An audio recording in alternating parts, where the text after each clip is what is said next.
The person who says it cannot be done should not interrupt the person doing it. Chinese proverb. God has equipped every man with unique talents, wisdom, and skills. Don't envy other man's achievements. Use your gifts to achieve your dreams. And don't let anyone tell you it's impossible. Build a fellowship of people who believe in you. The world is missing out on your whole potential. Erwin Lima. Shine your light brighter than ever before. Here is some epic advice from Jordan Peterson. You're a terrible writer, but if someone put a gun to your head and said, you have to have your 100-page thesis done by next Monday, or I'll shoot you, but I don't care how terrible it is, you would sit down and write it. And the thing is, then you have it, right? Then you have something, and then you can fix it. You can iterate and fix it. That bad first draft, that's the most valuable thing, and so that's what you need. You need a bad first draft of yourself. And there's an idea that Jung developed about the trickster and the jester, the comedian, right? That the trickster is the precursor to the savior. That's one of the things I learned from Jung that was just, it's so unlikely. You'd never think that. It's so amazing that might be the case, but the satirical and the ironic and the troublemaker, the comedian, the fool is the precursor to the savior. Why? Because you're a fool when you start something new. And so if you're not willing to be a fool, then you'll never start anything new. And if you never start anything new, then you won't develop. And so the willingness to be a fool is the precursor to transformation. And that's the same as humility. And so if you're going to write your destiny, you can do a bad first job. You're going to get smarter as you move forward. That's the thing, is that so something beckons to you. That's what happens here. Maybe the star that Geppetto wished on was the wrong damn star, but at least it was a star, right? At least it was in the sky. At least it moved him forward. And so you say in your life, well, something grips you and fills you with interest. And you think, well, should I do that?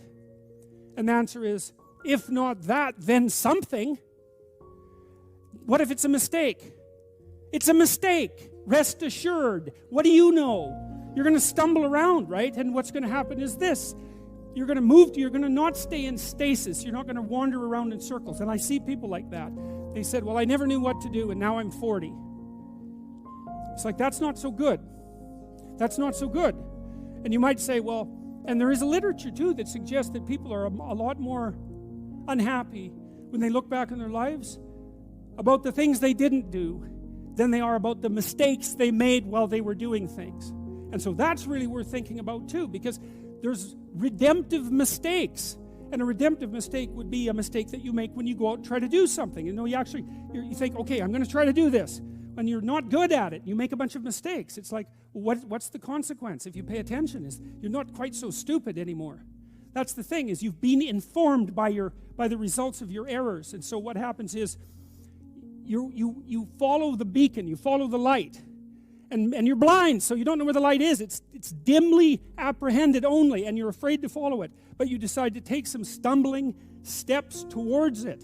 And as you take stumbling steps towards it, you become illuminated and enlightened and informed because of the nature of your experience, because you're pushing yourself beyond where you are, and you're going into the country that you have not yet been in, and you learn something. And so what happens then is the star moves. You move 10 feet towards it, and you think, no, that's not right. I didn't get it right. It isn't there. It's actually there. And so then you see it somewhere else, and you shift yourself slightly, and you move forward. And that's what happens, is that you continue as you change. The thing that guides you forward moves, right? It's like God in the desert in Egypt, the pillar of light that you're following. It's moving. It's not a permanent thing. You move towards it, it moves away, it guides you forward. And so you say, well, is what I'm aiming at paradise itself? And the answer to that is no, because what do you know? You couldn't see paradise if it was right in front of you, but you might get a glimmer of it. And so you move towards it, and you grow. And then the next time you open your eyes, you see a little bit more clearly. And that's what happens, is that just happens over and over, right? It keeps moving. And so you move like this. But the thing that's so cool is that all those zigs and zags, you say, and each of those zags and zigs is a catastrophe. I hit a wall, my God, and then I had to die a little bit, and I barely got back up. It's a phoenix transformation at each turn, and it's painful. But the thing is that even though you've traveled 20 miles, let's say, on that road, and you've only moved 3 miles forward, you've moved 3 miles forward instead of falling backwards, because that's the thing too, is that if you stand still, you fall backwards. You cannot stand still, because the world moves away from you if you stand still. And there's no stasis, there's only backwards. And so if you're not moving forwards, then you're moving backwards. And that's more of the underlying truth of the Matthew principle. To those who have everything, more will be given. From those who have nothing, everything will be taken. It's a warning. Do not stay in one place.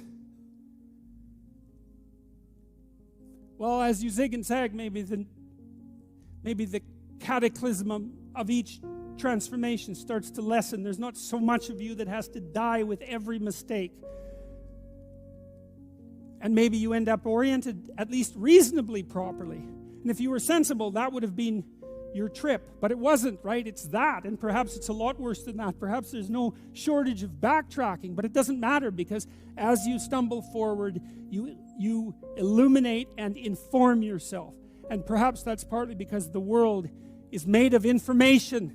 And if you encounter it and tangle with it, then it informs you. And then you become informed. And then you're in formation. And then you're ready.